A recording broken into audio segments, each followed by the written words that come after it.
بسم اللہ الرحمن الرحیم۔ السلام علیکم۔ حضرت ایوب علیہ السلام کے پاس سب کچھ تھا، وہ بہت امیر تھے، سوسائٹی میں ان کی رسپیکٹ تھی، خوب ساری اولاد تھی، ان کے پاس سب کچھ تھا۔ اللہ نے ان کو آزمایا، ان سے سب کچھ چھین لیا، ان کی ساری اولاد ایک ہی دفعہ مر گئی، ان کی صحت چھن گئی اور انہیں بہت ساری بیماریاں لگ گئیں، ان کی فصل جل گئی، وہ بالکل برباد ہو گئے۔ ان کی بیوی جو شہزادیوں کی طرح رہا کرتی تھیں، انہیں اپنے بال کاٹ کر بیچنے پڑے تاکہ وہ کچھ پیسے جمع کر سکیں۔ ایوب علیہ السلام نے ان حالات میں اللہ کا صبر و شکر ادا کیا، پھر اللہ سے رحم کی دعا مانگی، اللہ نے دعا قبول کر لی، انہیں سب کچھ پہلے سے زیادہ دیا۔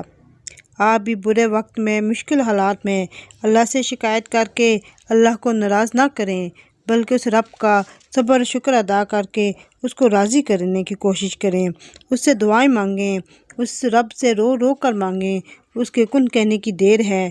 اللہ ایک سیکنڈ میں آپ کے حالات پہلے سے بہت زیادہ اچھے کر سکتا ہے۔